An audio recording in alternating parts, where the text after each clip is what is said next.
Assalamu alaikum dear student, this is Mohammad Abbas. I welcome to all of you in 26th lecture of class 7. Dear students, हम आज discuss कर जा रहे हैं MS word के 2-3 बहुत ही इम्पोर्टेंट फीचर्स जिनको हम अपने डॉक्यूमेंट के अंदर अप्लाई करके हम उसकी अट्रैक्शन को और उसको एक बहुत ही अच्छा डॉक्यूमेंट प्रिपेयर कर सकते हैं। इसमें सबसे पहले हम देखेंगे कि वाटरमार्क क्या होता है। एमएस वर्ड के अंदर वाटरमार्क क्या होता है और किस पर्पस के लिए यूज़ किया जाता है। डियर स्टूडेंट्स, जब हम कोई डॉक्यूमेंट प्रिपेयर कर रहे हैं, डिज़ाइन कर रहे हैं, वो डॉक्यूमेंट डिज़ाइन करते वक्त हम किसी भी कंपनी का जो लोगो है या किसी भी कंपनी का जो नेम है, या हम अपना अगर कोई चीज़ ज़ाती तौर पे तैयार कर रहे हैं, मसलन अपनी सीवी तैयार कर रहे हैं, या फिर हम कोई इस तरह की लीगल या ऑफिशियल लेटर लिख रहे हैं। ऑफिशियल चीज़ों में तो ये ज़्यादातर चीज़ नहीं होती, लेकिन आप कंपनी या किस तरीके से कोई सीवी या इस तरह की चीज़ बनाना चाहते हैं, तो उसमें आप डॉक्यूमेंट जो उसके अंदर जो चीज़ें टाइप कर रहे होते हैं, बैकग्राउंड पर आपने एक चीज़ लिख देनी होती है जो डॉक्यूमेंट के अंदर बहुत ही लाइट सी शो हो रही होती है, जिसकी जो आपकी अपनी यानी उसमें आपको पता चल जाता है कि ये डॉक्यूमेंट आपकी तरफ से है, यानी वो डॉक्यूमेंट के बैकग्राउंड में लाइट सा शो हो रहा होता है, वो आपकी डॉक्यूमेंट का हिस्सा नहीं होता। ठीक है, तो इस चीज़ को बोलते हैं वाटरमार्क, जो आपके पेज के या डॉक्यूमेंट के बैकग्राउंड के ऊपर चीज़ मौजूद होती है और वो उस तरीके से वाज़िया नहीं होता जिस तरह हम कोई भी चीज़ अपने डॉक्यूमेंट के अंदर तैयार करते हैं तो वहाँ पर जो चीज़ें वाज़ा तौर पर हमको नज़र आ रही होती हैं, या हम जिस तरह टाइप कर रहे होते हैं नॉर्मली, उस तरीके से वो नॉर्मली टाइप नहीं होता, बल्कि वो बैकग्राउंड के ऊपर उसके ऊपर चीज़ जो है वो शो हो रही होती है।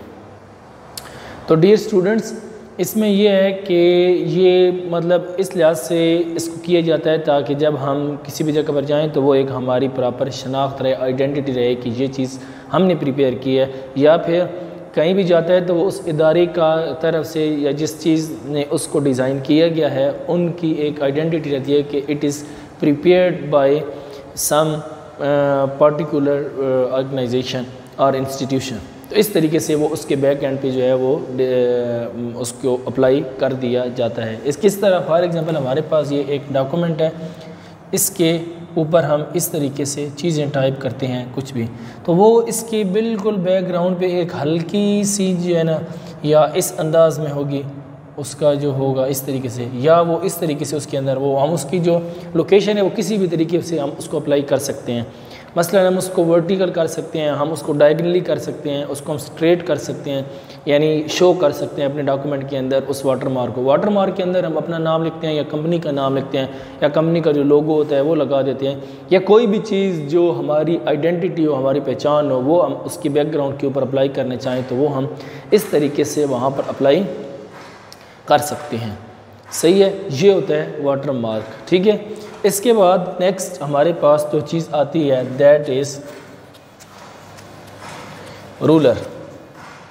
रूलर, डी स्टूडेंट्स, आप सबको पता है कि रूलर हमारे पास जो होता है वो क्या काम करता है। रूलर से हम क्या करते हैं, रूलर या स्केल, रूलर की मदद से हम लाइंस ड्रा करते हैं अपने किसी भी पेज के ऊपर जब हमने कोई चीज़ ड्रा करनी हो, ड्राइंग करनी हो। इसके अलावा जब हम कोई बहुत सारे काम करते हैं, इस तरह कंप्यूटर के अंदर भी जो हम डॉक्यूमेंट तैयार करते हैं एमएस वर्ड के अंदर, तो उसका भी अपना एक रूलर होता है, यानी एक स्केल होता है। फॉर एग्जांपल एक पेज है तो पेज की लेंथ कितनी है, उसकी विड्थ कितनी है, ये सारी चीज़ें उसके रूलर से डिसाइड होती हैं। पेज का साइज़ मैक्सिमम होना चाहिए, पेज का साइज़ एवरेज होना चाहिए, उसकी जो लेंथ है वो उसके ऊपर स्केल जो हमारा डॉक्यूमेंट होता है उसके साइड्स के ऊपर, लेफ़्ट साइड के ऊपर और डाउन साइड के ऊपर, राइट और टॉप, चारों तरफ से उसकी जो दोनों साइड्स हैं लेफ़्ट राइट, वहाँ से हम उसकी लेंथ, और जो टॉप और बॉटम है वहाँ से हम उसकी जो उसकी लेंथ और लेफ़्ट राइट से उसकी विड्थ जो है वो मेजर करते हैं और उसको मैनेज करते हैं।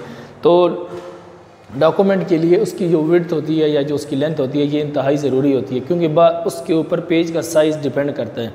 बाज़ औक़ात हमने एक ही पेज के अंदर अपने डॉक्यूमेंट को डिज़ाइन करना होता है, तो उसके लिए हमें अपने पेज का साइज़ मैक्सिमम रखना पड़ेगा ताकि वो सारी चीज़ें एक ही पेज के अंदर आ जाएं। हम उसको प्रोलॉन्ग नहीं करना चाहते अपने डॉक्यूमेंट के ऊपर। ठीक है। और बाज़ बात ये होता है कि हमने उसको शॉर्ट कर देते हैं ताकि हमारा जो डॉक्यूमेंट है वो 2 डिफरेंट पेजेस के ऊपर आ जाए, वहाँ पर मुंतकिल हो जाए। तो इसलिए हम उसको ड्रा करते हैं। ये किस तरीके से किया जाता है डियर स्टूडेंट्स, यहाँ पर ये हमारे पास पेज है, तो इसके अंदर फिर ये इस तरीके से तकरीबन पेज का साइज़ होता है और यहाँ पर जो है वो उसके स्केल्स होते हैं, ठीक है। यहाँ से हम क्या कर सकते हैं, अपनी जो पेज की लेंथ है वो कम या ज़्यादा, इसी तरह विड्थ भी कम या ज़्यादा हम कर सकते हैं। ये हमारा पेज है और यहाँ से हम अपने पेज को जो है वो सेट कर सकते हैं।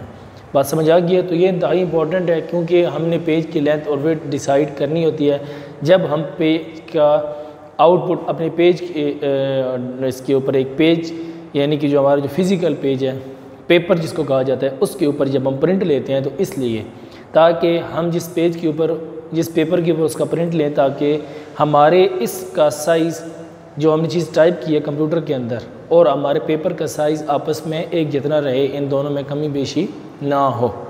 समझ आ गई है। इस तरीके से हम इसको मैनेज करते हैं और ये इसलिए इंतहाई ज़रूरी है ताकि इनके जो साइज़ है वो एक दूसरे से छोटा या बड़ा ना हो।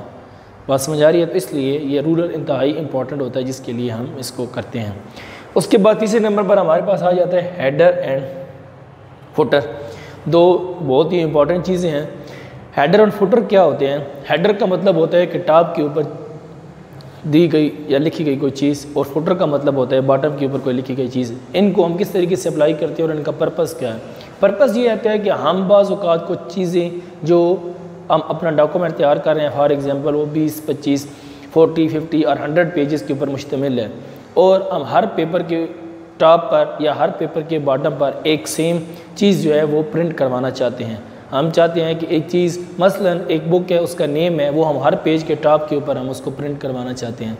इसी तरीके से उसका जो ऑथर है उसका कोई ईमेल एड्रेस है वो हम उसके टॉप पर या ज़्यादातर उसको बॉटम के ऊपर टाइप कर दिया जाता है, तो हम उसको वहाँ पर टाइप करवाना चाहते हैं और उसको हर पेज के बॉटम पे टाइप करवाना चाहते हैं। तो बजाय इसके कि अब हम हेडर में हम उस पेज के ऊपर बार बार हर पेज के ऊपर उसको टाइप करें या उसको कॉपी पेस्ट करते रहें, तो इसके लिए हम क्या करेंगे कि ऐसी चीज़ जो हमने बुक के हर पेज के ऊपर प्रिंट करवानी होती है वो हम हेडर या फुटर में टाइप कर देते हैं और फिर वो ऑटोमेटिकली हर पेज के ऊपर ख़ुद ब खुद डिस्प्ले हो रही होती है। बात समझ आ गई है। तो हेडर और फुटर का ये पर्पज़ होता है। यहाँ पर मैं थोड़ा सा इसको आपको बता देता हूँ कि फॉर एग्ज़ाम्पल हमारे पास जो पेज है, जो उसका एक्चुअल ये हमारे पास विंडो है, उस विंडो के अंदर ये हमारे पास उसका पेज है। उसके अंदर हम यहाँ से फॉर एग्जांपल लिखना शुरू करते हैं और ये टॉप वाली जगह बाकी रह जाती है और यहाँ पर भी हम यहाँ तक लिख सकते हैं, उसके नीचे वाली जो जगह ये वाली फ्री रहती है। टॉप पर भी कुछ जगह स्पेस फ्री होती है और बॉटम में भी। अब हम जो चीज़ हर पेज के ऊपर सेपरेटली प्रिंट करवाना चाहते हैं वो हम उसके इस हिस्से में जाकर प्रिंट करवा सकते हैं या उसके निचले वाले हिस्से के ऊपर। तो जो टॉप वाला हिस्सा है जो हमेशा फ्री रहता है, जहाँ पर स्पेस हमारे पास होती है कोई भी चीज़ टाइप करने के लिए, या बॉटम में, तो इन दोनों जगह को हेडर या फुटर कहा जाता है। अगर हम इन दोनों जगह के ऊपर इस जगह पर लिखें और इस जगह पर लिखें तो वो चीज़ हेडर या फुटर में आ जाएगी और वो पेज के हर पेज के टॉप या बॉटम के ऊपर ऑटोमेटिकली डिस्प्ले होगी। हमें हर पेज के ऊपर बार बार जाकर अलग अलग उसको टाइप करना नहीं पड़ेगा। बात समझ आ गई है। तो यहाँ पर हम किस तरह लिख सकते हैं? नॉर्मली यहाँ पर कर्सर नहीं जाता, यानी कर्सर हम जाकर उसको ऊपर जा क्लिक करेंगे तो उसके लिए डबल क्लिक करेंगे या इधर टॉप पर जाकर या इधर बॉटम में जाकर, तो फिर हम हेडर या फुटर के मोड में आ जाएंगे। तो इस तरीके से हम चीज़ को वहाँ पर जाकर टाइप कर देंगे। बात समझ आ रही है। तो ये तरीक़ाकार होता है हेडर या फुटर का। इस तरीके से हम चीज़ें जो हैं वो हेडर और फुटर में अप्लाई कर सकते हैं और ये एक बहुत ही इंपॉर्टेंट फ़ीचर है और बहुत ही इंपॉर्टेंट चीज़ है जो कि अक्सर हम अपने डॉक्यूमेंट के अंदर इसको अप्लाई करते हैं। डियर स्टूडेंट्स, इन तीनों चीज़ों को अच्छी तरीके से प्रिपेयर कीजिएगा। नेक्स्ट लेक्चर में नेक्स्ट टॉपिक के साथ दोबारा मिलेंगे। तब तक के लिए खुदा हाफिज़।